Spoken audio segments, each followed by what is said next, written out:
was a major game changer in bringing to the forefront of music by Black composers.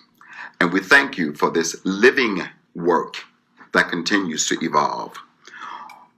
On behalf of myself and some of those who are no longer with us, Gerald Walker, Richard Banks, and Kelly Benson, I want to say happy 90th birthday, Dean Patterson, and many more.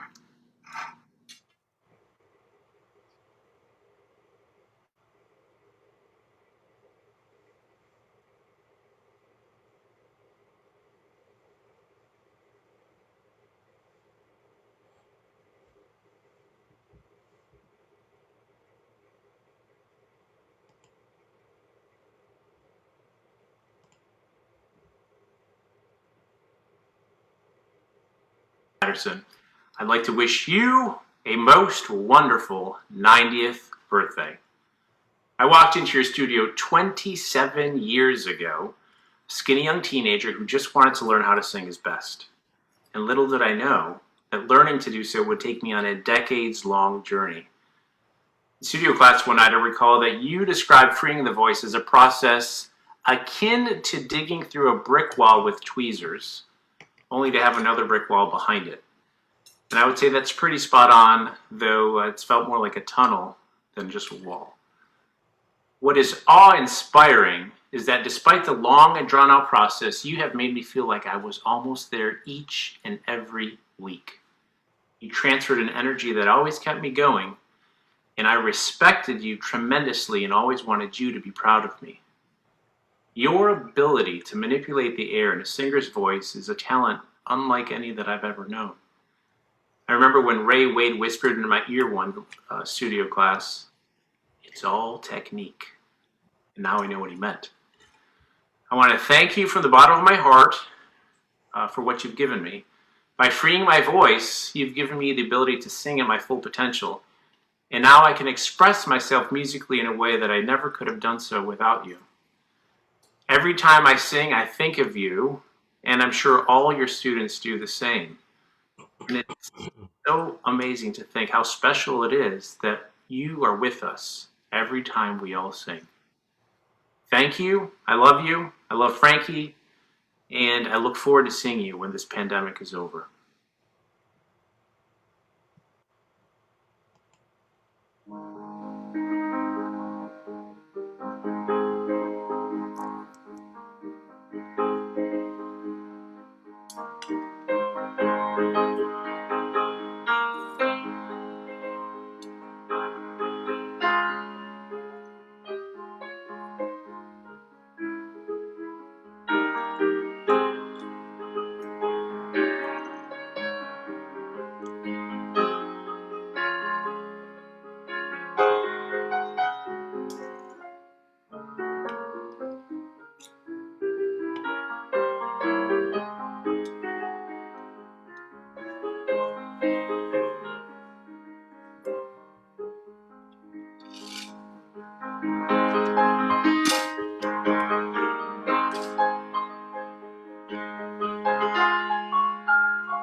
Good afternoon. My name is Louise Toppin, and I am your host for this conference. I'd like to welcome you to our first session of today. We had a wonderful day yesterday, and we are looking forward to our first panel, which is about African American art song. I'd like to introduce the person who will introduce the beginning of the session. Dr. Stephen Newby is a composer and educator. He is a native of Detroit, Michigan, and received his Bachelor of Arts in Vocal Music Education from Madonia University in Livonia, Michigan. He received a Master of Music degree in Jazz Composition and Arranging from the University of Massachusetts in Amherst. There, his studies in composition were under the supervision of Robert Sutton, Frederick Tillis, Jeff Holmes, and Robert Stern. He returned to the state of Michigan and attended the University of Michigan to complete a Doctorate of Musical Arts in Composition degree. There he studied with William Albright, Michael Dougherty, George Wilson, Fred Laerdal, and Pulitzer Prize winners William Bolcom and Leslie Bassett. He was also one of the first African American recipients of the DMA in composition, along with William Banfield, who you will hear from tomorrow.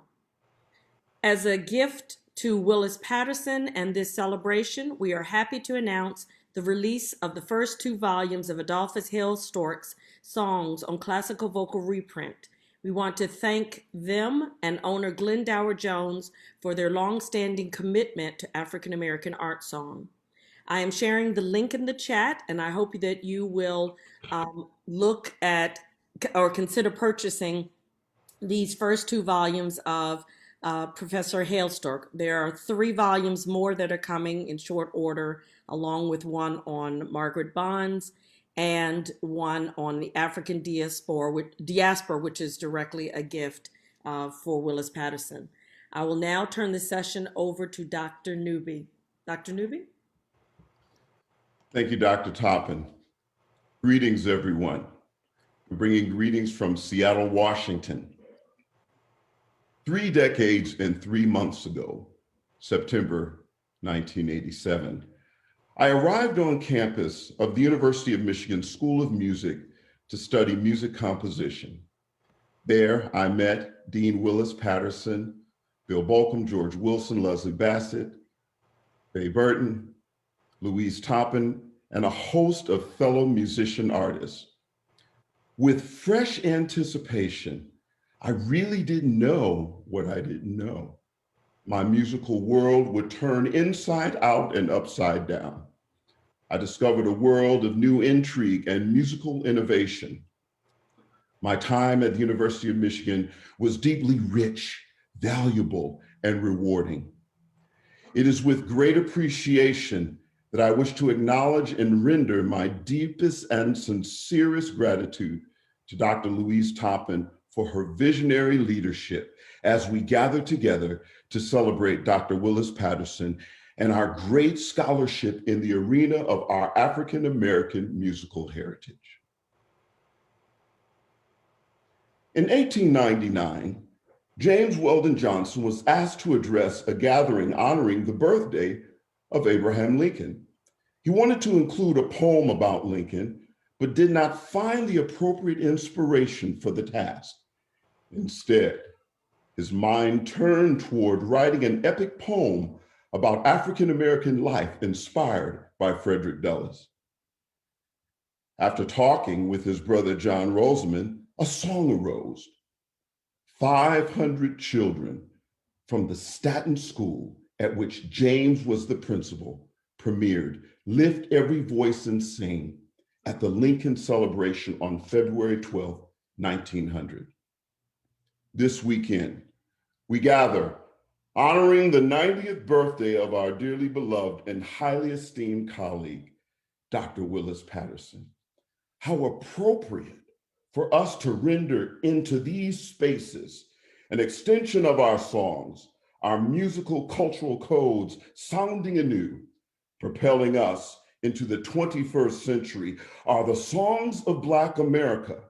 In essence, art songs composed by Black composers are about Black life and perspectives on humanity.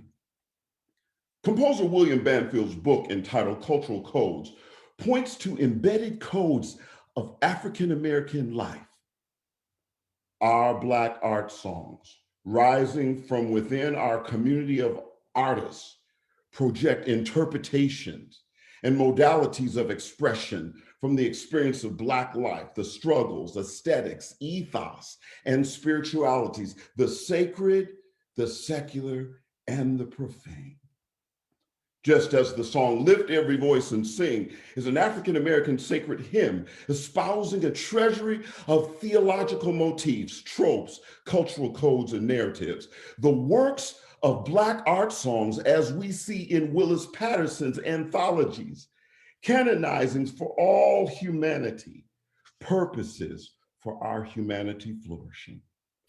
This session, entitled Sounding New, Black art song in the 21st century, pays homage to our singing community by echoing an extension of the tradition, presenting our artistic renderings. We invite our audience to hear the lyricism, dialogue, and the dissimilarity of our composers' writing styles and performance practice voices. Let us share our cultural codes, our scholarship, and our friendships. Dr. Uzi Brown, our moderator, holds degrees from Morehouse, Bowling Green State University, and the University of Michigan, in which he received a doctorate in performance. For over 30 years, Dr. Brown has been an educator on African-American music, focusing on spirituals. He is former chair of the Department of Music at Clark Atlanta University, president of the National Association of Negro Musicians, and co-founder and chairman of the Board of Directors of Onyx Opera Atlanta. He was elected to the Board of Trustees at Morehouse College. Dr. Brown is currently professor of music at Morehouse College, where he is chair of the Creative and Performing Arts Division. His arrangements and compositions are published with Larson Gold Publishing Company of New York and Roger Dean Publishing Company. In 2006, he released the CD, Great Day, that consisted of solo spiritual arrangements. Now I present to some and introduce to others Dr. Uzi Brown, our moderator, who will introduce our panelists. Thank you. Thank you, Brother Newby. And good morning, all. Friends, I am certainly delighted to be able to host this panel of very distinguished persons in the field of music, and certainly in the midst of what has been a difficult year. 2020 has been a tough one, with so much pain and so much suffering, avarice, and division in the country and the world. What a bright light it is to reflect on the tremendous life and works of Dr. Willis Patterson, someone whom I studied with, and it seems unbelievable that it was 40 years ago that I was under his tutelage at the University of Michigan. But as a man whom I have come to respect in so many ways, not simply because of his tremendous work in the field of music, this is indeed a meritorious occasion for which we pay tribute to him and to his tremendous work in the field of music. As singer, educator, as a writer, as a researcher, as an editor and a publisher, all of these things pay tribute to his work and his contributions, especially to art song. So it's very fitting that we should consider the art song because his work has been indeed indelible in the genre. And so I'm pleased to introduce to you the four distinguished panelists who will join this morning, this afternoon. And all of them have their own professional website, so and very long and extensive and extremely significant bios, but I will try to abbreviate this to the extent that I can because I do not want to deprive you of the time that you will spend with them, simply sharing with them and probing their minds about some important subjects as it relates to Black art song. And the panel here will be looking at sounding new and consider some of the aspects of the art song by Black composers in the 21st century. Let me begin by introducing our panelists to you, and I will start with Mr. David Ragland. Dave Ragland is a native of Chattanooga, Tennessee, and currently resides in Nashville, Tennessee. Dave is a vocalist, arranger, composer, and pianist.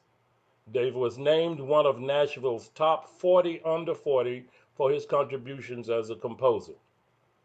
He is the founder and artistic director of Inversion Vocal Ensemble, and the website for those of you who are interested is inversionsings.com.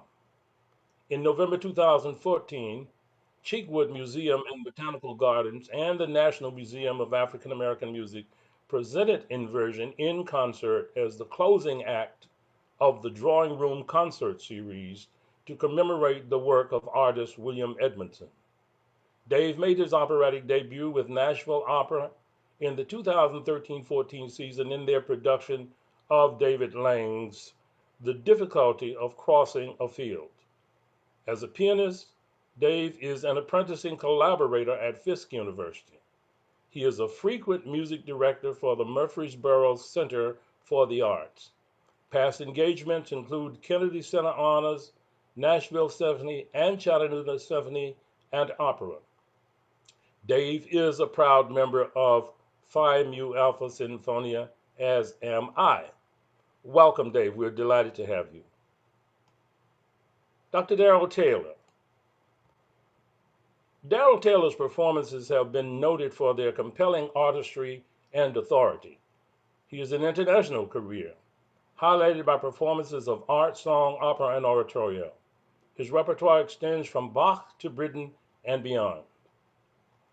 Recent performances include singing the title role of Philip Glass's Akhenaten for Long Beach Opera, LA Opera's groundbreaking production of Henry Purcell's Dido and Aeneas, Pergolesi and Vivaldi's Stabat Mater, with Lyra Baroque Orchestra of St. Paul, Minnesota, performances with the Carmel Bach Festival, the Bach Collegium Musicum San Diego under Richard Agar, and performances at New York's Carnegie Hall. And he was also heard performing Solomon with the City Choir of Washington under Robert Schaefer. Founder of the African American Art Song Alliance, and the website is www.artsongalliance.org. His recordings on Naxos and Albany record labels have received lavish praise.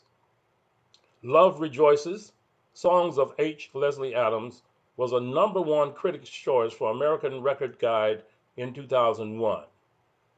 You can find out more about Dr. Taylor at his own website, which is www.darrelltaylor.com. Welcome, Dr. Taylor. Ms. Brittany Boykin, composer and concert pianist Brittany Boykin, and you may also see her name as an artist appear as B.E. Boykin, is a native of Alexandria, Virginia. After graduating from Spelman College in 2011 with a BA degree in music, Ms. Boykin continued her studies at Westminster Choir College of Rider University in Princeton, New Jersey. In May of 2013, she graduated from Westminster Choir College with an MM degree in sacred music, concentration in choral studies. Her current professional endeavors include working as the director of the treble choir at the Georgia Institute of Technology, as well as the newly appointed director of choral activities at Agnes Scott College. Congratulations to you, Ms. Boykin.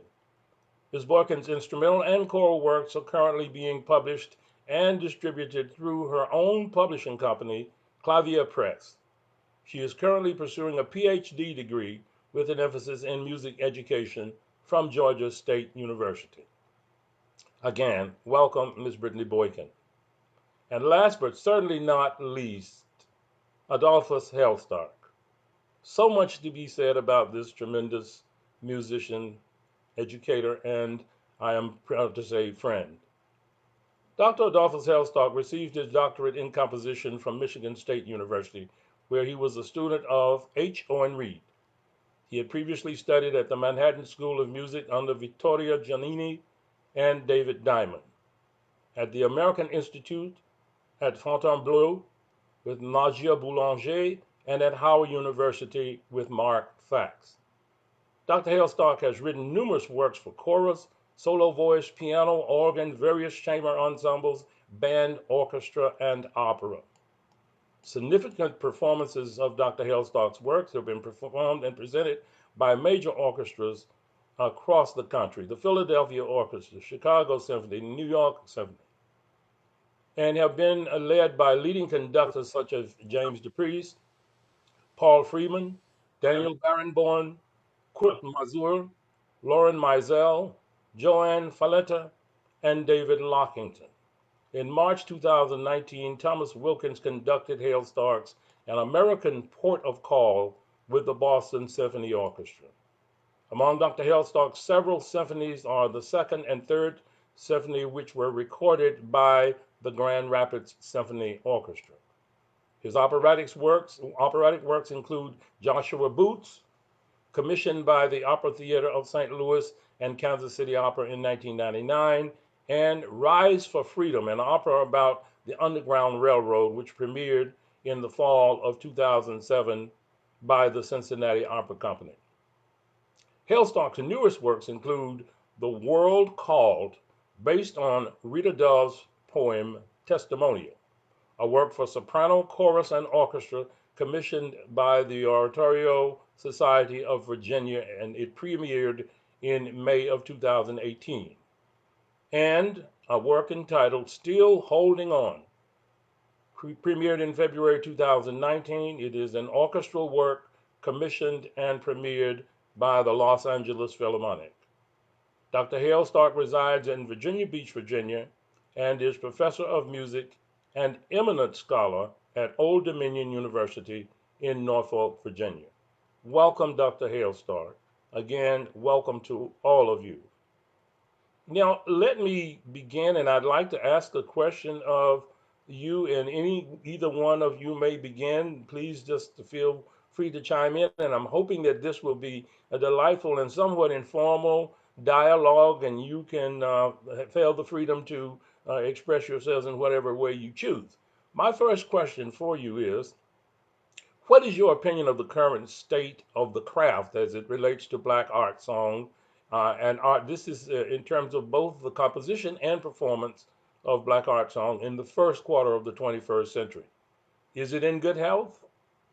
So any one of you may begin and let me know your thoughts on that. Dr. Taylor, I'm going to I'm going to draft you. Would you? I have an inclination to be the first to speak, and so I have to sometimes sit on my hands and say, "No, let somebody else talk." And you know that usually because you've known me quite a long time. Absolutely, yeah, I met you around 1979 when at Interlochen. yeah. I remember Um, distinctly. so personally, I think that the what we've now been forced to reckon with the interconnectivity of each other through all of us having to have a crash course in Zoom and whether we like it or not, and not being connected to the internet is like not having a telephone. That has forced also a reckoning of the recognizing that there's no guard keeper at the gate.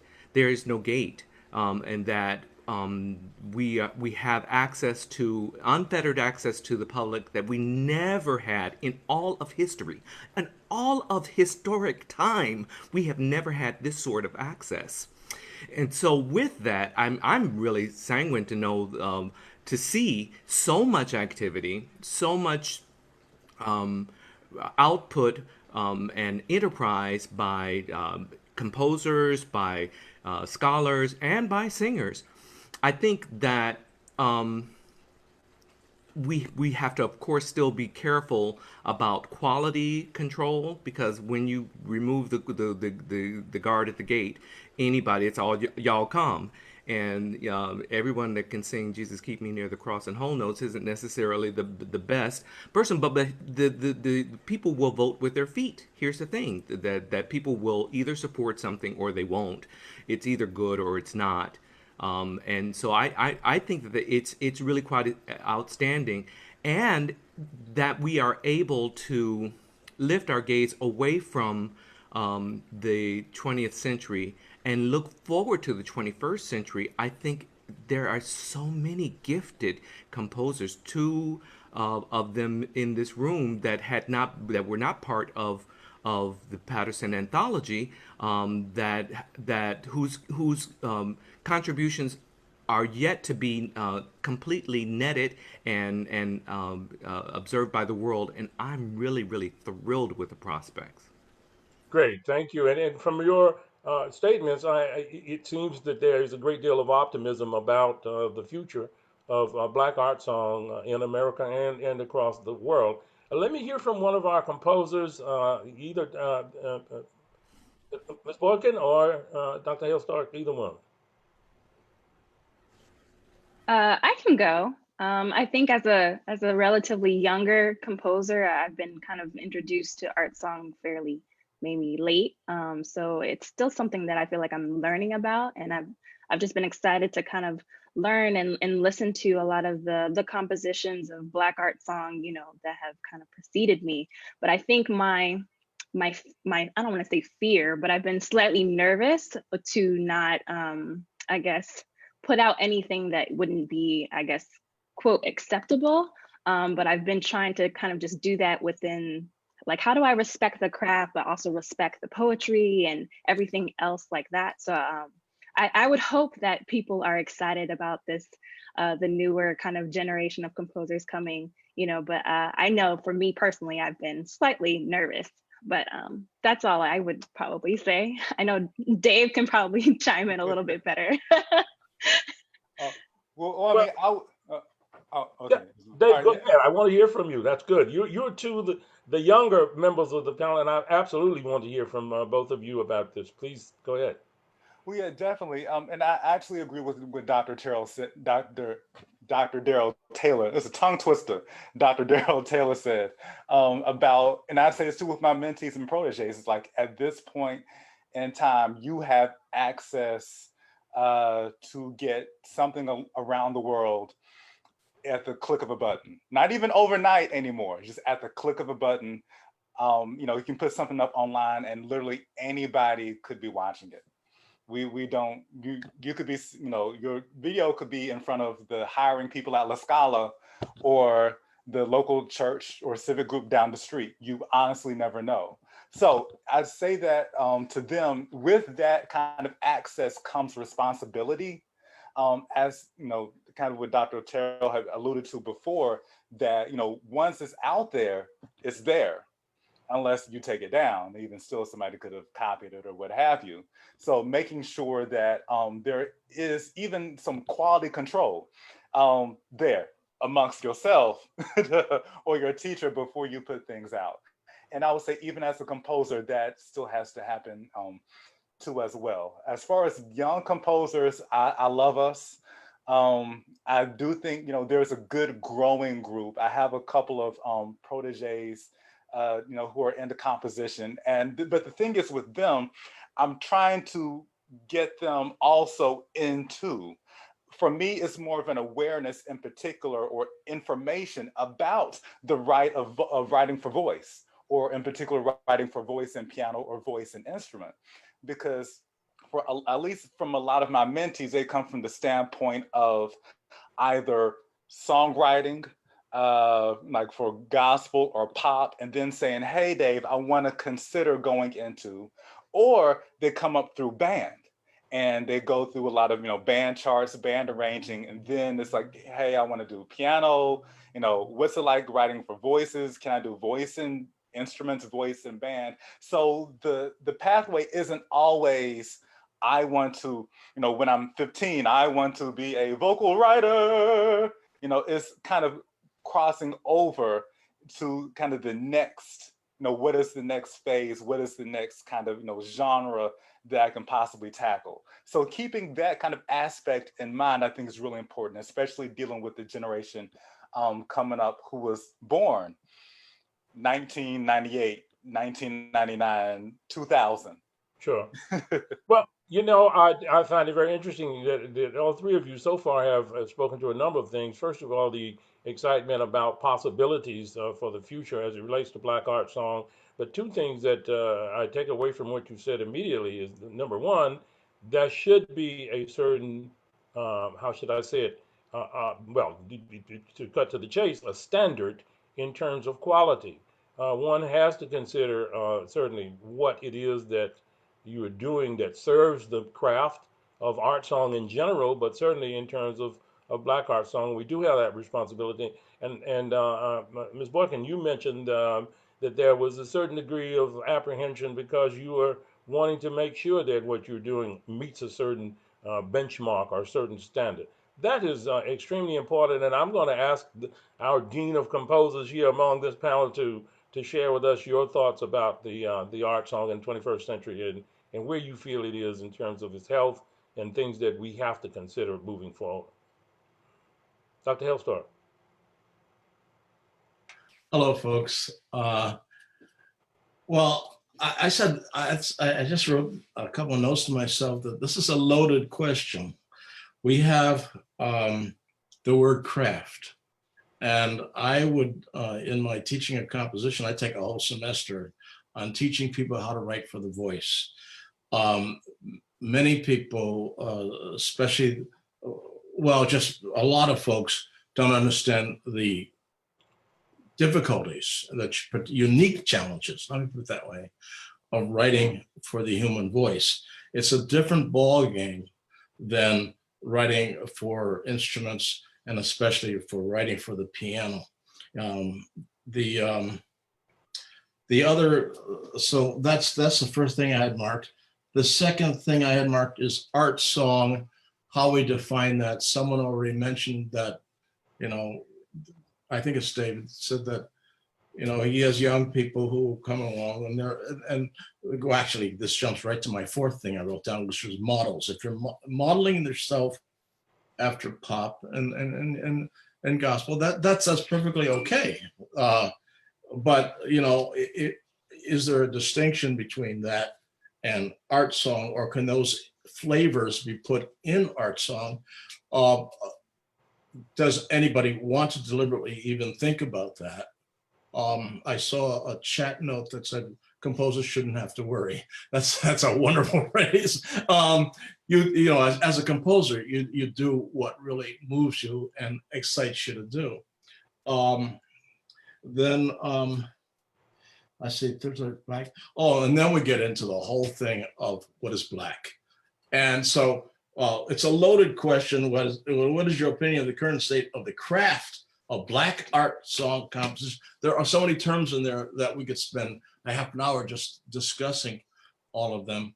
But if I read George Shirley's comment correctly, you know, composers shouldn't have to worry too much about anything like all these technical things, except if they're doing good, if they think they're doing good quality work, and if they question about it, they should check with somebody else and say, hey, what do you think of this? You know, I had one of my great, I remember I worried about that a lot when Daryl Taylor asked me to write something for him. I said, I better try to hit it out of the ballpark and give him something that he can really use because he's, you know, an outstanding artist. When you have a chance to write for outstanding artists, then can you come up to the bar? So it was a loaded question that is worth a whole session by itself. And as far as I could tell, looking at pieces I've seen on YouTube written by young people, and they're doing fine. They are really going for it and evolving, and that's good. Just study art songs of the European canon, and also study how singers sing and ask singers what they think about this and about that, and take notes.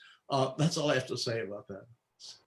Great, I appreciate that comment, and I also was observant of Dr. Shirley's comments about taking a chance and going in writing without the fear of this kind of scrutiny that may come with what you write.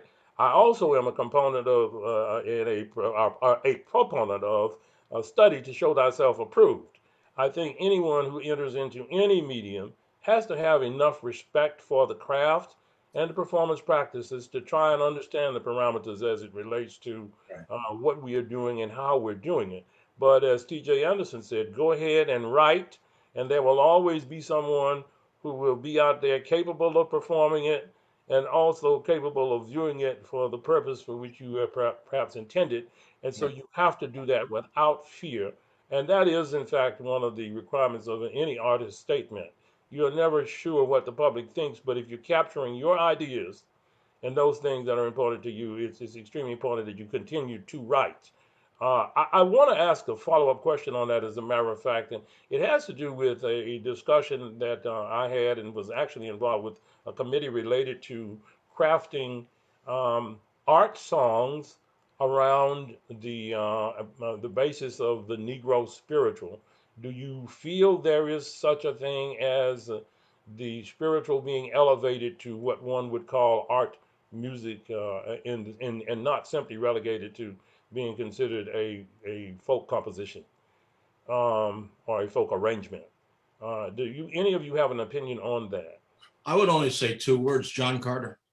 Right, absolutely. There it is. I mean, that cantata hits it out of the ballpark, and he has taken spirituals and raised them to an actual cantata worthy of anything that the Europeans ever put out and everything. And we have to decide how much we're going to measure ourselves against what European composers did or Euro-American composers did. But I love that piece. I didn't even know that the last movement had been orchestrated. I just saw, you can hear Janai Bridges do it on YouTube, and it blew my mind away. So yeah, there's a piece worthy of great respect. Well, you know, I'm glad to hear you say this, because I think all of us are aware of the numerous compositions that have grown out of, when we look at this comparison of Western European culture and literature, that have grown out of resources that have pretty much came from folk music of the culture. So I do feel very strongly that it's a matter of elevating something to a level where one would consider it an artful setting, and not simply relegated as arrangements as such of folk tunes. Now let me move on. I want to begin with this next question with a sermon title that was coined by the late Dr. Martin Luther King Sr. And the sermon was "Wearing Old Clothes with New Dignity." And my question to each of you is this: is the idea of sounding new, which is a part of the actual title of the panel, that of unearthing new and perhaps revolutionary concepts and devices for actually, crafting composition? Or on the other hand, is it something that to some extent is linked to finding new means of expression in Black art song composition and folk music by effectively manipulating not so new resources? In other words, finding new ways of expressing older ideas. Do you have opinions about that? And let me start with Brittany. Do you have a? Let me ask you. You have an opinion on that? I think if I'm understanding your question correctly, it always makes me think about just the beauty of Black people and Black culture and how we are not kind of centered around one thing. We're not monolithic. And so I guess I try to maybe embody that a little bit in my writing because I didn't have the same experience growing up as maybe other Black musicians, who were immersed in cultures of like jazz. My upbringing was mostly in the traditional Black church. And so I heard a lot of anthems, I heard a lot of spirituals. And so, but at the same time, I was listening to a lot of R&B at home and a lot of like Sade, and then came Destiny's Child. So I just think, it's just always interesting to see how you can incorporate, yes, the old, but then it's always kind of coupled with a little bit of the new. And I think you hear a little bit of that in some of the newer compositions, possibly with Black art song today. So that would be my take.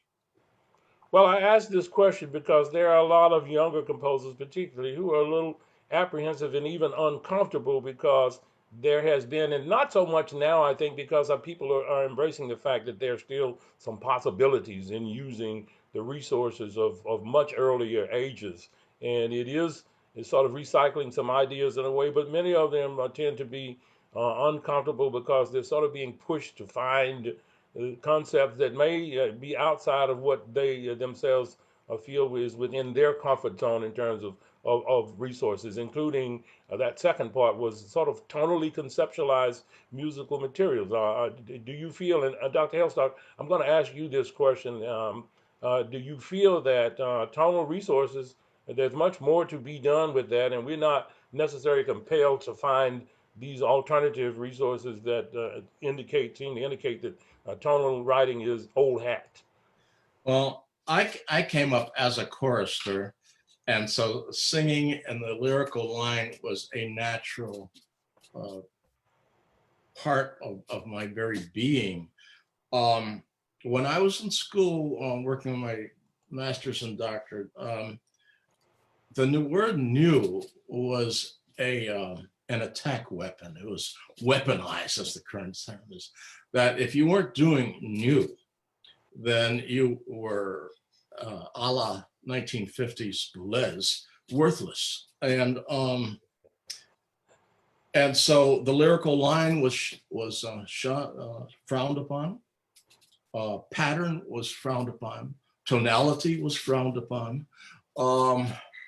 Anything that didn't require forearms on the piano and all kinds of freaky gestures, et cetera, et cetera.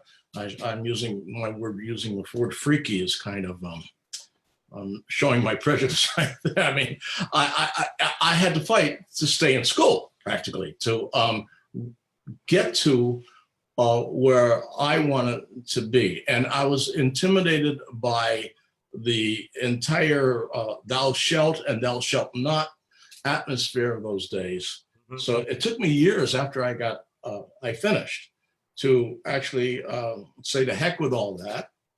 And I'm going to write the way I want to write, and so be it.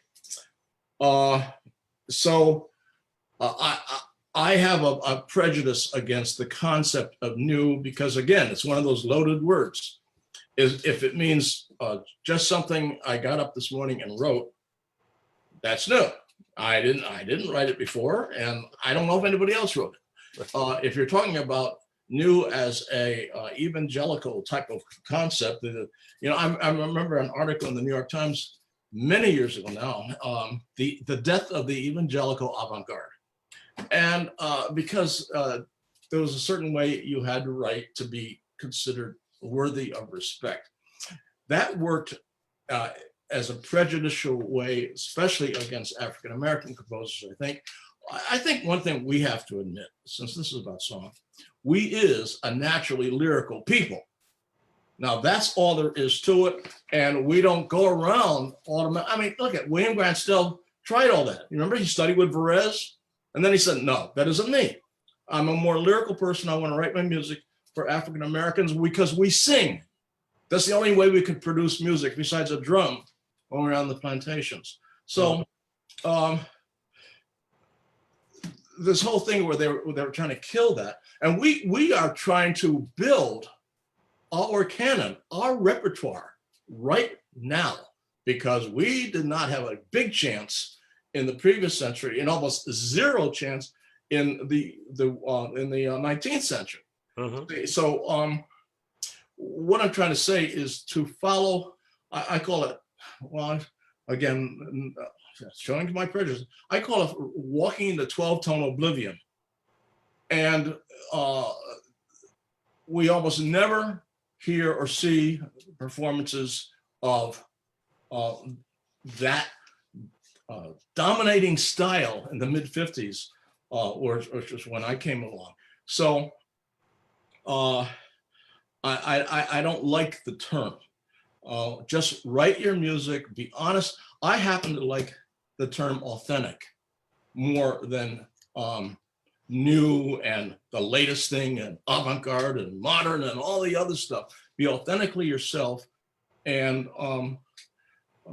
follow your own dream. To that extent, you are, and that was actually the reason for my asking this question, because, and I hope he doesn't mind me quoting this, but I was in a conversation with Robert Spano, the conductor, who said to me, "Well, let's face it, at for the sake of being innovative in the avant-garde tradition, a lot of composers have written, and I quote him, a lot of ugly music." And he said that, I am not convinced or committed to performing ugly. I like things that are tuneful and that have some lyricism. And I have not forgotten that, because some of it does wound up being a gimmick, and in some of it, and this leads me to questions that I need to ask specifically of Dr. Taylor and Dave regarding performance. I mean, I think a lot of music, as it relates to the art song, has been avoided because they are sometimes not so singable with angular melodies and certain stretches that in fact go beyond what should be asked of the voice. And I don't want to prejudice your opinions, but I do want to know what your feelings are about pieces you've encountered yourself and what this means in terms from the perspective of the singer. Okay. Well, Dr. Taylor, you can go first. Well, I can address that specifically. I've had pieces given to me. I have one piece, I won't say who the composer was, that when I was singing as a tenor, that had 28 high C's and 23 high B's. And I said, who is this composition written for? And it was ostensibly written for me. I said, while I had an easy high B, a high C, they come at a cost in one piece, and fortunately that composer had the flexibility to then respond and say, well, how does your voice function? I said, well, here are my set of here's in my toolbox what works best for my voice. And he crafted that in such a way, and when we ultimately performed the piece, it was very successful. We do have the opportunity to, as I suggested before, without the barrier between us and all composers, used to be you had to get on a plane and go and sit with a composer, or if you spent some time on the phone, it wasn't necessarily as enjoyable as spending some time with them in this more vivid exchange. You have the opportunity to really work, and we have the opportunity, the body of performers and the cooperative of performers with composers, have the opportunity of crafting something that was not possible before. That I think Schubert certainly knew singers, but I don't think that he in real time crafted two specific voices. I think he understood them very well because he played for them and he understood their voices. But those same singers couldn't say, well, it doesn't work for me so well in this key. What do you think about in that key?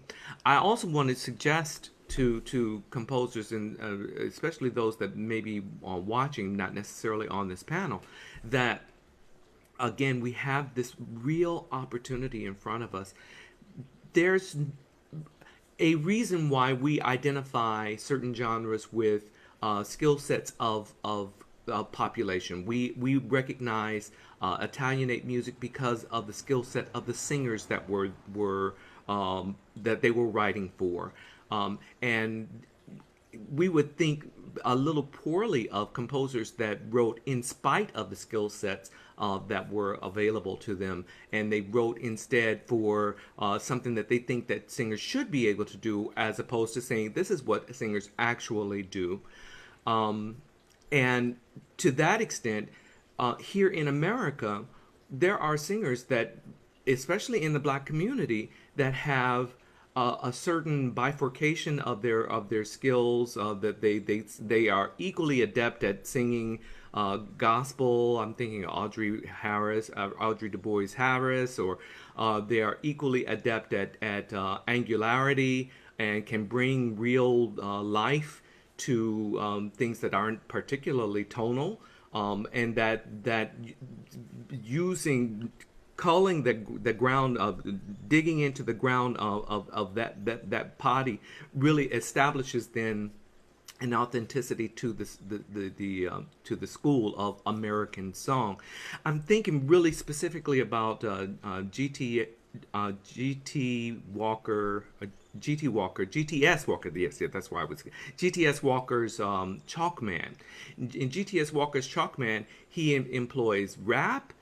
He has the pianist dig into the piano and use the innards of the piano as a drum, and that I had never seen before. I've seen people strum inside the piano and all this sort of, but I've never seen anybody establish a beat.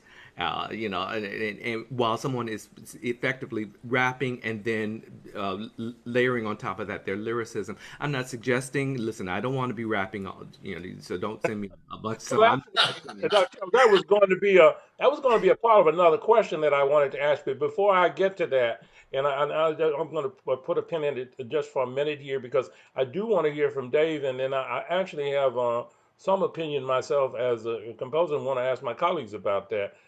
Do you have feelings about the crafting of art songs as it relates to specific demands on the voice or things that you've encountered yourself? Well, yeah, definitely. The thing with me, kind of the ace in the hole with me as a composer, is that I was actually, I still am a singer. I was always a singer first, have a whole music degree with my primary instrument being voice. And even before then, I literally studied voices. The classical, sit in the library, listen to, my Joan Sutherland, Leontine, Placido, Ezio Pinza, Grace Bunbury, all of those classical recordings, and literally study the voice and how it works and how it operates. And that's kind of been a good asset for me as a composer, because I get, they may have a high C, but they only may have so many, and it depends too, like what time of the day are they performing this? Is it early in the morning? Will that be there? Will it not? Those kinds of things, those kinds of tricks of the trade that young composers really kind of need to learn. Also, very importantly too, something that Rimsky-Korsakov said in his book on orchestration is understanding the difference between what he called the natural voice and the artificial. Natural meaning people who may not who may love music but aren't necessarily trained, so they may not have it in, as was say, in the body, to where they can really, sing longer or sing louder or sing higher. Then just have like a lot of resonance, so to speak, versus what he called the artificial, or more so what we would call the more trained professional voice. So there is even still a difference between the two. To where someone who may be like a young freshman who's never had a voice lesson in their life, picking up a piece, versus someone who's been literally traveling all over the world singing opera and art song and whatnot. So there's even the difference between those two types of persons who sing. And so for a composer, kind of knowing really who is likely to sing this. Yeah, that was actually you're actually touching on something that I was getting to, which is I think is important, and I'm saying this here because I think sometimes, certainly for me, it is helpful to know for whom you are writing and maybe have that dialogue, because I have had the tendency to see and hear that person as I'm crafting the piece because of what I know of the instrument and what I know of its capabilities. And quite often, if you're dealing with what you're just saying, Dave, with a younger singer perhaps, because I've done a number of things for my students, and you have to know their limitations Right. as well as their capabilities when you're crafting whatever you do, because you can write something that for them becomes unsingable. And I think to an extent, composers have to be careful that they don't write things that are sort of knocked out of the market, because there is really not a broad audience who, well, not audience, not a broad number of people who are going to be capable of delivering the songs because of some of the demands. Of course, there've always been those singers, for example, such as, well, we know Bill Brown, late Bill Brown, Louise Eileen Harp Toppin. had a unique skill, and they worked a lot because they were capable of singing some of these unusually demanding pieces, and also ones that required pulling on not only the versatility of the voice, but an extremely high level of musicianship. And I'm not sure that you find that around every corner. So you No. can limit the market and cut down significantly on the number of performances and presentations of your works. I found that to be the case by writing in certain limitations that go beyond the scope of the average singer. And let me just hear from the composers on that, in terms of how you think about writing what you write when you're doing song literature. And do you consider, for example, who you're writing for? Well, I just want to kind of hop in on that. Just because also something really that needs to kind of be brought to the forefront, I believe, in the conversation too, as well as dramatic presentation. And I think that kind of answers like your question, Dr. Brown, in that, especially with my composer mentors, I tell them that because I'm also a dramaturg and, theater writer and director, it's like as a composer, we write with 12 tones, but we're just like writers who write with, the letters of the alphabet.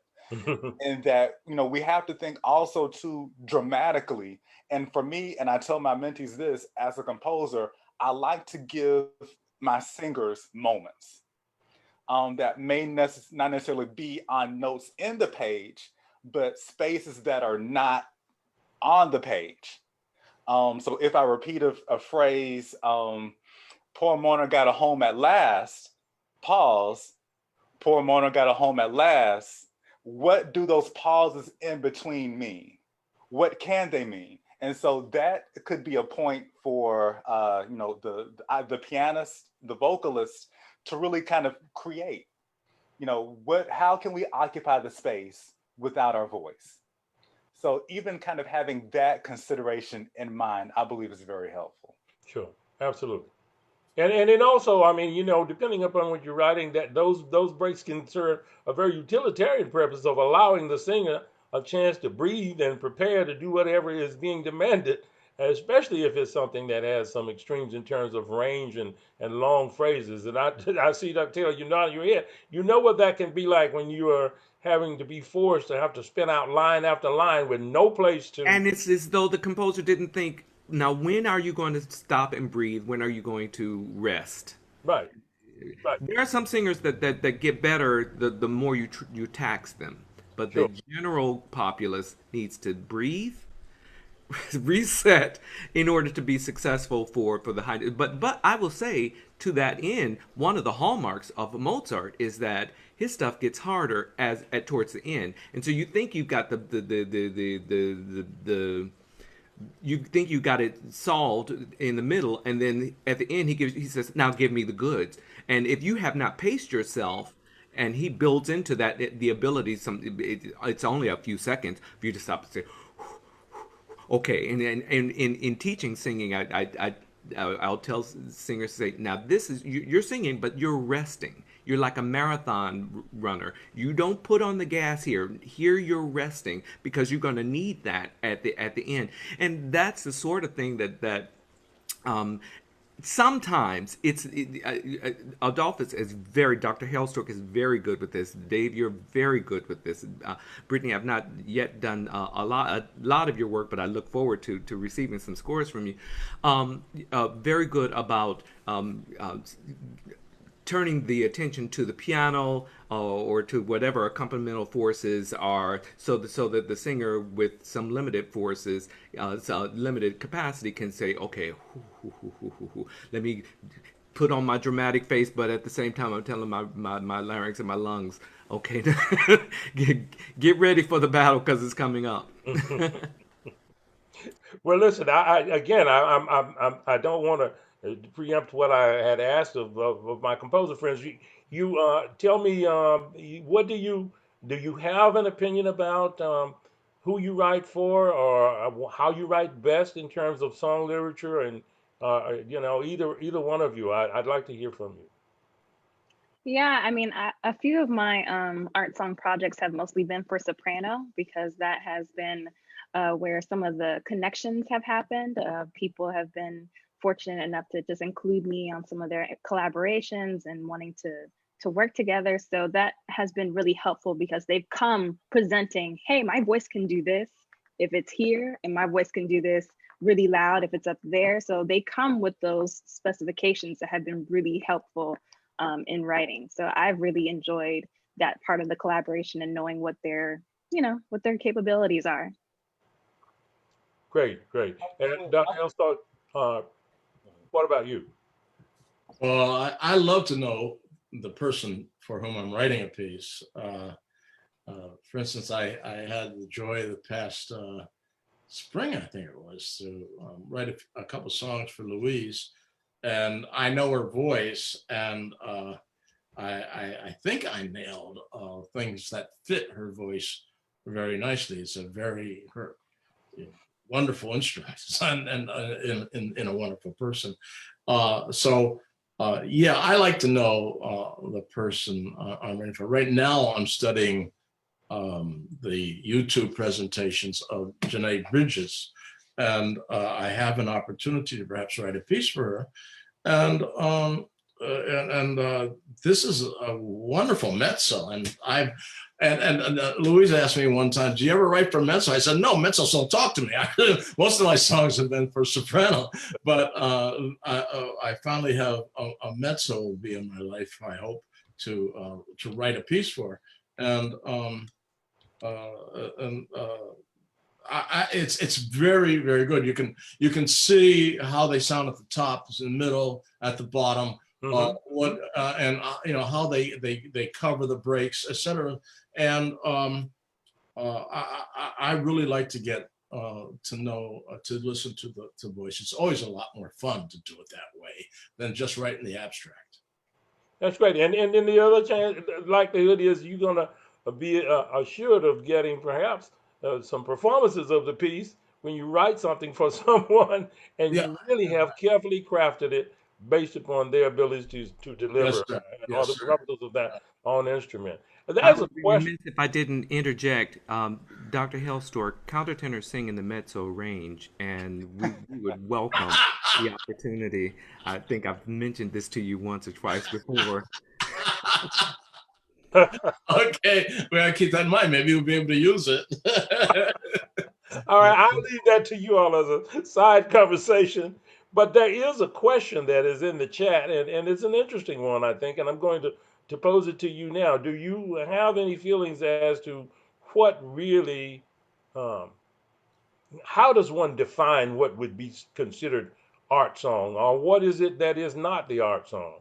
What do we mean? You know, even when we speak of art music as such, as opposed to any other genre. So, any one of you, can you speak to that? We got to be careful about this because, in the visual arts, they come they have totally kind of trashed the concept of what is art song. We know that there's a famous urinal called a piece of art,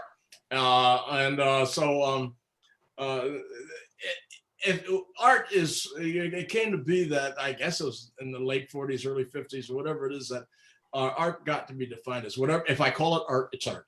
And if a person says that, fine. But I think you're asking the question in terms of the tradition. The vocalization. The vocalization in most Motown songs, I say, as dating myself, and is different from the vocalization in an opera and Bellini or something like that. So it's what and then we get in the audience desire. The audience will say that something that a pop singer has sung that is a spectacular demonstration of her ability, and of course you throw in the video with it too, and that is art. That's her art. And then we have our traditional European influence training, which says, well, art song is such and such also. So it all gets into how you define this and deal with it. There are some fantastic pieces in gospel that someone's going to say that, hey, that's so artful. Right. But Yeah. is that art? We don't know. Okay. Bust it up. Can I pose something with this? Sure. I'm Dr. Brown. I kind of want to answer your question with a bit of a question, and I'm gonna throw my own child out in the water for this. I believe my song, I believe, which debuted at the African American Art Song Alliance. So that piece, the melody is original. The text is from an anonymous source from the Holocaust. Not necessarily a published poet, but just an anonymous source. It has a strong gospel influence as well as a Disney and pop influence. Now, I would not say that is either per se, but it's very strongly influenced. And it has been used a bit, thank you, grace of God, in a lot of church services. So I want to kind of pose that out there. I market it as an art song, but I know that it has influences from other genres, but it is for voice and piano, classically trained voice and piano. There you go. Yeah, I wrote 3 spirit songs for soprano and piano, which were modeled after what someone coming out. What I was trying to do was write a piece that a young singer entering college. She grew up singing in the Black church, but there's no transfer. She goes straight from singing what she sang in church to the book of Italian art songs, let's say. And what I wanted to do was create something that required, like you said, a classical training, but they were based on tropes that came out of her experience in the Black church. But I have certainly very strong feelings about this, especially as it relates to African American music. But this is across the board. When one speaks of sort of the broad, the general milieu in terms of art song is the marriage of original poetry with original music. There are parameters that go way outside of that clearly can be as exceptions, not only in terms of what I believe is relevant to African American music, but historically in terms of the Western European tradition. I mean, there are art songs, as you very well know, that have just chosen biblical texts as the resources. It does not have to be a poet's work. So if you have an anonymous text, there's nothing that says that because there is an anonymous text, it automatically falls outside of the genre of art song. And I think again, I've written a piece myself that is one of my most popular ones called "This River." It was deliberately written in an inspirational song style, but it is original poetry and it is original music. And the intent there was to capture something that captures that spirit. That's not unlike Brahms to choose writing using a folk theme or melody for songs that he wrote, or many other composers that I can name. So I think really one has to be careful about sort of boxing in things. But you did indicate something that I think both you and Adolphus said, that you have to think of who you're writing for in terms of what you're asking the voice to deliver when you consider what is considered artful crafting of a song compared to simply setting a folk tune. And I think a lot of that depends on how you define your own work. Um, let me. When I think specifically, I'm thinking about Larry Brownlee and his set of skills. Larry Brownlee, when he entered the sphere, it was singing it high Italian stuff, and he has that skill set. But what Rossini did not have access to was the skill set that Larry Brownlee also has, which is he can throw a riff that will curl your hair if you had some, and had had Rossini had access to that, had he known about that there may be a singer sometime in the future, I think he might have used that. The fact that current composers would have access to a voice like that, to deny the access to that skill set simply because it doesn't fall under the parameters of what would be acceptable in the European gaze, is to deny the foundation of a genuinely American style that cultivates the what is available in this immediate pool.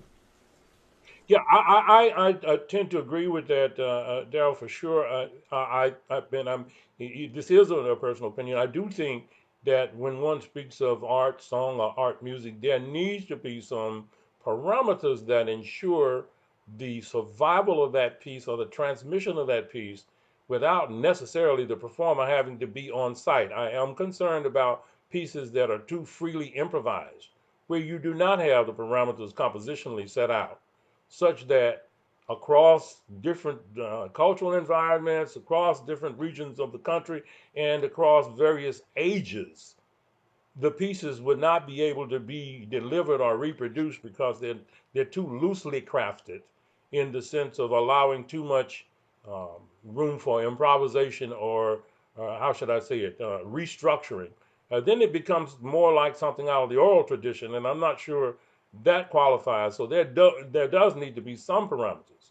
Otherwise, it does not have any from any other kind of genre of folk music where, in fact, you sort of can do your own thing and get away with it because it may, in fact, completely violate the intention and the integrity of the composer or the poet or anyone who has crafted it if you leave it that sort of loosely structured. And I don't know what your opinions are about that, but I do feel there needs to be certain parameters that ensures the existence of the piece in perpetuity and across various demographics. I actually agree with that. It's funny you brought that up because I have a piece that's debuting next month called Eight Tones for Elijah. It's actually an instrumental piece, and also I set it for voice and piano too, basically in honor of Elijah McClain, and it's primarily an aleatoric canon. But I've crafted it to a voice and piano rendition of it, where it'll be honestly a vocalese, similar to Rachmaninoff or some other examples of vocalese, like the one that's in I can't call it, the one that's in the Green Book, the anthology, similar to that. But I do have parameters in it that's saying, okay, it is a vocalese, but these are the notes.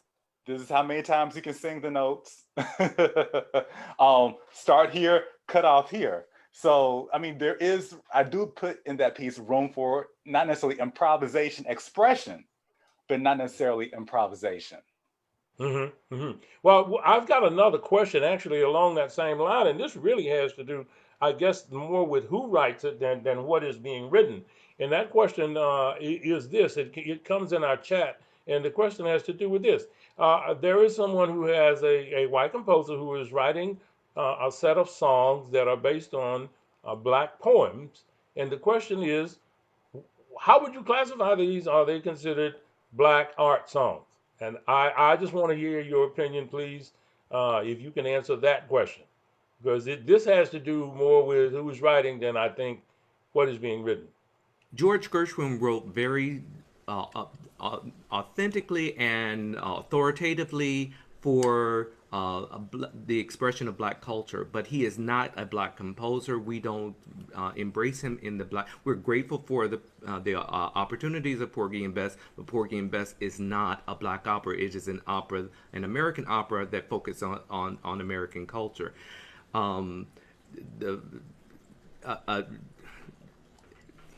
Someone else take it from there, because I'm thinking about other works by George Walker's Lilacs is a work by a black composer. It falls under the umbrella of African American art song. It is not a poetry by a black composer, by a black poet. It is not about us, the black experience de facto. What's Walt Whitman. But it is more about the composer than it is about the poet. At least that's our accepted parameters. I think to an extent, certainly that has to be considered, because I think of Langston Hughes, whose poetry has been set so many times in different cultures and traditions. So one has to be careful to distinguish between resourcing materials that come from the African American experience, or engaging idioms from the African American experience and then calling it African American or black music. Because that can happen with just about any kind of cultural experience. And, I don't know that you can label that as a part of a specific ethnic or cultural body of material simply because you've accessed some portion that comes from a person of color. So that's just sort of my general feeling. Because that has been done, and I think Langston Hughes' poetic writing is one of the best examples. It's been set across internationally. Numerous traditions, and many of them have no traces of anything idiomatically that reflect African American music, though they access or resource this man's poetry. Are there other opinions about that? Well, let me just say that only because I'm not, calling out any names, but I have played like at Fisk or TSU a couple of pieces, kind of like these by certain composers that have used, Langston Hughes' work. Albeit they are beautiful, I don't necessarily, like if I was telling the student they're doing a competition that says a black composer or a black piece of music, I would not recommend these. In particular, because for some of these composers, they're more so known for their voice. And this is something that, they're just doing. It's not their main, it's not the meat and potatoes. It's just the gravy. Versus like, say, a black composer using, their black voice, maybe that has some more traditional black idioms.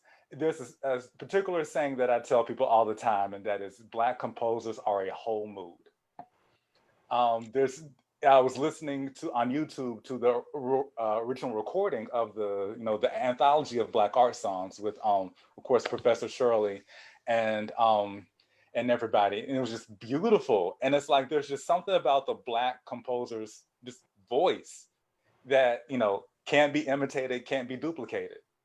And I'm not saying that to kind of disassociate black composers with any other ethnicity that who are not, BIPOC, but I do believe that there is a certain distinction and character about, our sound that's like just an amalgamation and conglomerate of education, experiences, culture, and some would argue genetics. That really makes us a very distinct voice, quote unquote. I'd just like to add that I think what drew me to art song in the first place were works by, Undine Smith Moore, Betty Jackson King. And I just think their setting of some of the poetry was what drew me to researching and reading more poetry by not just Black authors, but Black women authors.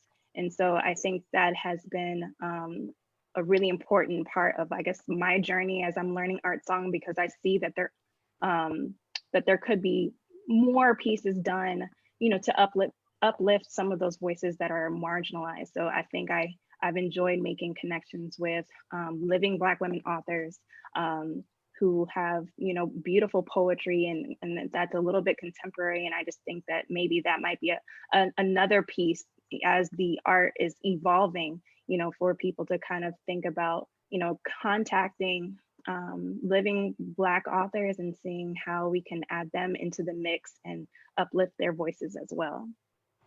Yeah. Well, I think that there's any number of different ways of looking at this. I think of, you got to consider someone like Charles Ives, who uses German text for his songs. I mean, Charles Ives is still an American composer, and I hardly think the Germans would consider the body of his work Deutsche Lieder.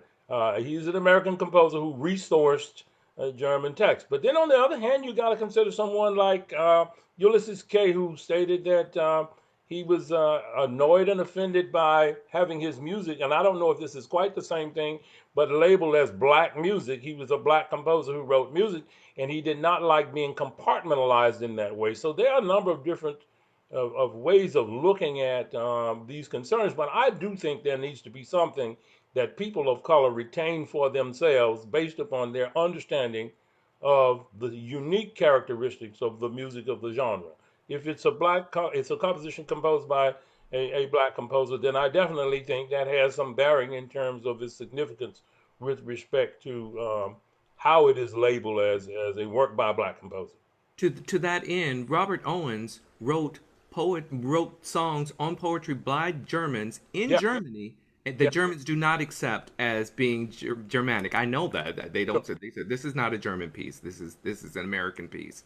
On German poetry, but this is not ours. But he lived for what 40, 50 years in Germany. Was a German citizen. That's right, absolutely he did. And many of the things that he did, including many people don't know, he was very much involved in the theater, and his plays and whatnot also reflects this. But are there any other comments about that? If not, I'd like to ask another question.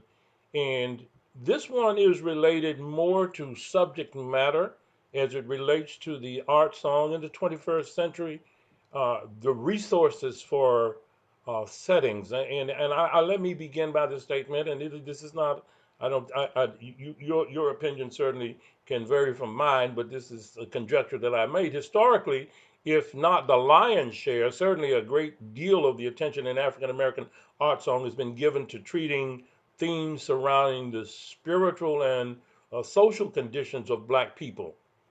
And a close second and third would perhaps be the treatment of poetry and lyrics related to African American romantic life.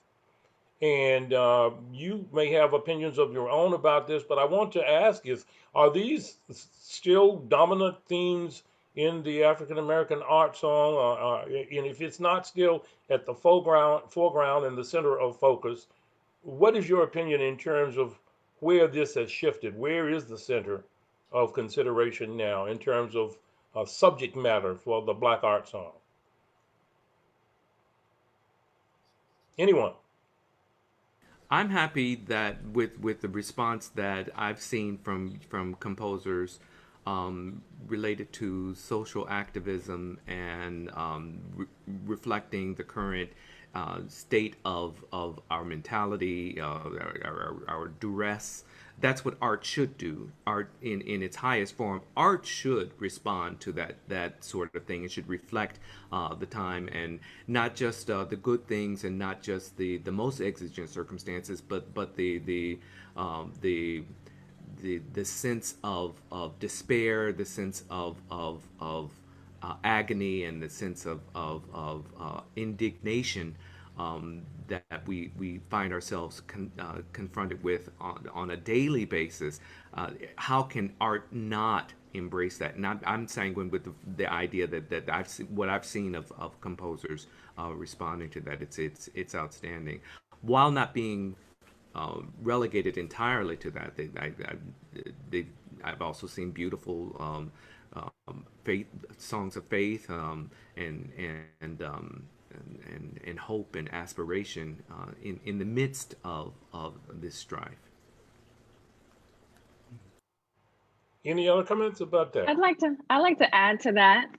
I think there also have been a few pieces in regards to like real life experiences, the Black woman experience, and loving during the civil rights movement, and of course, you know, pushing to now more futuristically Black woman experience when it comes to like gender identity and everything of that nature. So I think that, you know, there aren't parameters, or at least there shouldn't be. I mean, I think that's the beauty of the art and the form, is that we have this kind of flexibility to kind of convey a message, you know, through beautiful music, but of course with beautiful text. And I think that that's really what makes it special.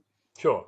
Sure, and I do think that though we're not in that sense, again, confined to any kind of monolithic consideration of topics, but I do think contemporary times have made it such that perhaps the perspective of subject matter has broadened, not to exclude any of the previous topics, and they're still related in some way to dealing with issues of the social condition of African Americans. I'm thinking of that wonderful set, Seven Last Words of the Unarmed, which is not an art song, but it certainly is a wonderful composition.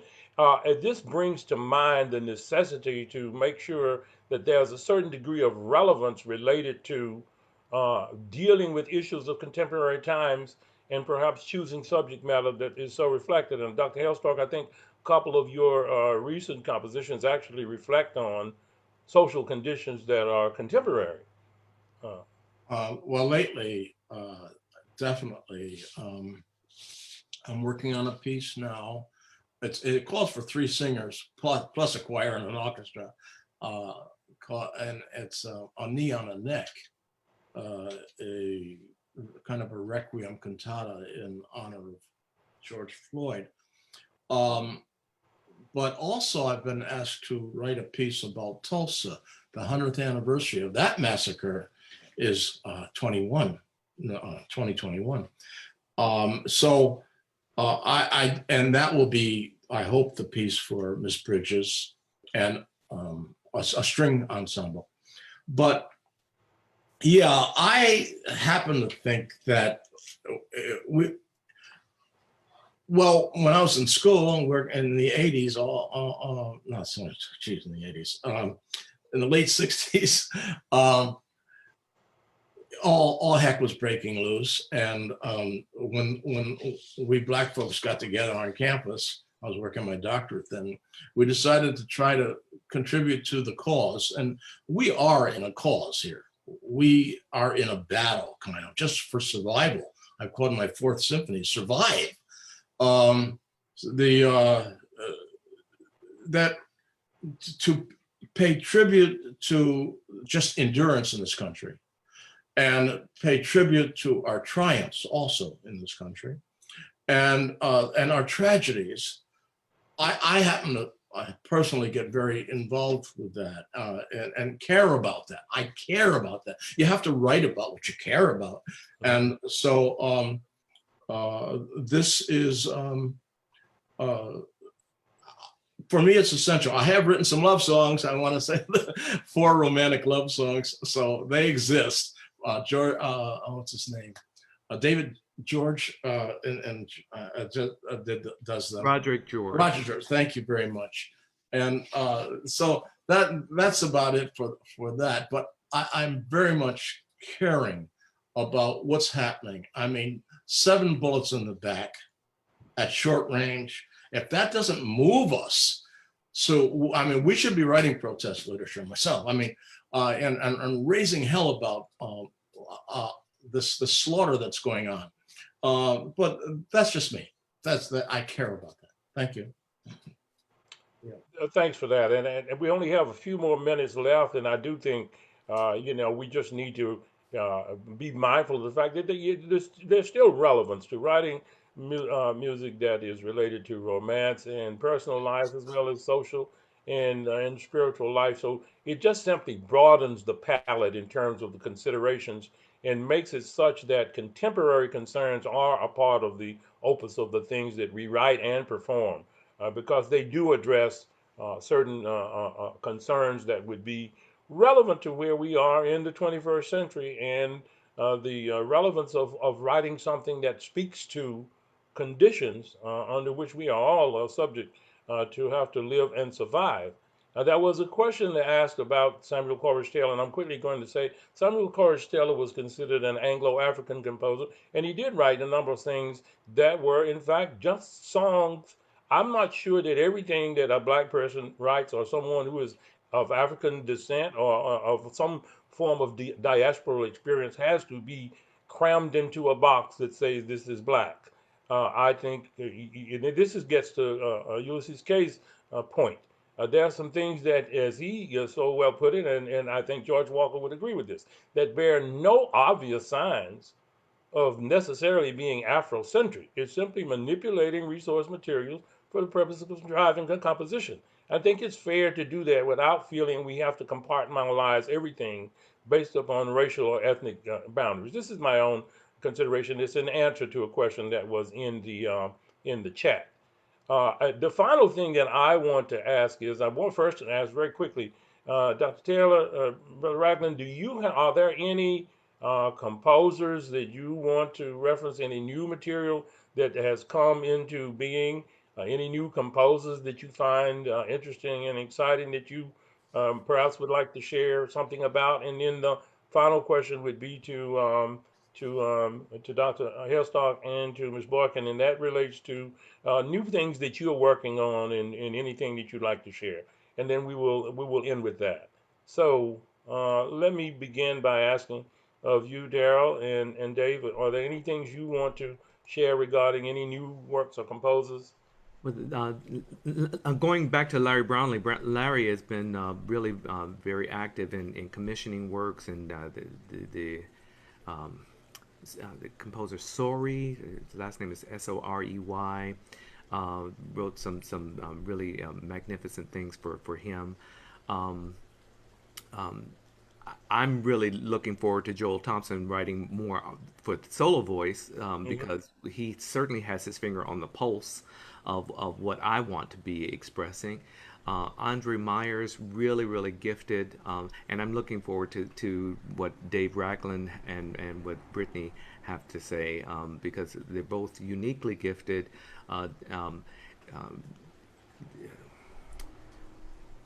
Great. And Dave, you fall in the category of both composer and performer. I'm sorry, Daryl, did I cut you off? Were you? I was trying to construct I was thinking Sylvia Lee when I'm saying James Lee. I said, who am I thinking about? James Lee. Sylvia Lee, my goodness, you resurrected her name. She would appreciate it certainly being somewhere her spirit is lingering over this conversation. So, All right. So I know we got to go, so I'll make this real quick. I know a ton of composers. I love all of you all. I just want to shout out Jarrell Gray, his work Serenity Prayer. Yes. Yes. For me, I have, of course, Atones from Elijah coming out next month. My opera One Vote One with Nashville Opera comes out literally next week, and I can watch that by voting. It's really good. And who else? Jasmine Barnes has a wonderful song cycle about Black woman's life being a Black woman. So I just want to shout out those works. Great. And Brittany, Adolphus, are there any things you want to share about your own works and anything that's coming online, or any kinds of things that you feel are new innovative projects that you are working on that you want to share with the rest of us? Are you asking Brittany or asking Brittany, right? Brittany, that's her. Okay. First, Brittany, right? Sure. Just working on editing. Finally, Moments in Sonder, which is the song cycle that I've done with Maya Angelou's poetry. So of course, COVID has slowed that process down greatly, but it is done it is being edited and reviewed. So I'm hoping to release that song cycle entirely at some point this fall. I'm hoping for October.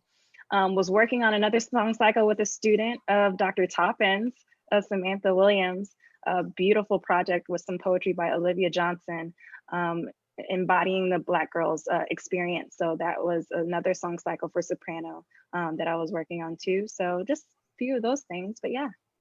Great, great. We're looking forward to this coming to the fore, and I'm sure some of us will be wanting to perform and hear it, your music, Brittany. And best of luck to you on the new position that you have. I have to say that again. I'm so proud of you. I knew you as a student, and that's wonderful. You keep moving on, dear. So Thank you. kudos to you. Dr. Hellstar. I'm Last just glad, words, sir. glad to meet everybody, David and Brittany especially. I already explained what I'm working on, so I'm wishing the young people well. Thank you so much. And to all of you, what a pleasure it has been. I respect all of you so much for the tremendous work that you do. And thank you for giving of your time to share in this marvelous celebration for a dear friend who is certainly one deserving of anything that we would have to say about the state of affairs in music in this day and age. Kudos to you, Dr. Patterson. If you're listening, we love you. And thank you again, panelists. Thank you all for allowing us to share with you today. Good afternoon, everyone. And I just wanted to add my thanks to Professor Brown and the panelists for answering the call and being a part of this wonderful celebration. Dr. Hailstork was not on when I gave my introduction to tell him that his first two anthologies were released this weekend as a part of the celebration, the first two song anthologies. So I wanted you to actually know that. Are you sending those to me? They will be coming.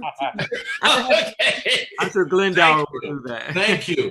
Thank you. So it was a wonderful way to announce this session, as well as the health of art song, to have his first collections published at this particular time. Thank you, Louise, for all that you do, dear, and for organizing this. You're just tremendous. As I tell you, you are one of the hardest working and most efficient people I know. And I'm going to do a totally shameless plug here. I have a third set of spirituals that will be coming out, released from GIA Publications, and should be out sometime, certainly before the end of this year. So I'm excited about that. And something for countertenor, right? I'll give special attention to that, Daryl. Great. Everybody needs everybody has to do a countertenor. As I said to Dr. Hellstork unabashedly, I said, if you're not writing for countertenor, you're not writing in the 21st century. There you go. There you go. I heard that. I love that. I'm soprano, but that's okay for now. Thank you all so much. We're going to have a PowerPoint up after this session for your 30-minute break that will send greetings to Dean Patterson, as you saw some at the beginning. So I hope that you'll leave your Zooms on while you go away and take your stretch and break. And thank you again. My sincere thanks to all of you. Goodbye. Okay, goodbye, everyone. Bye.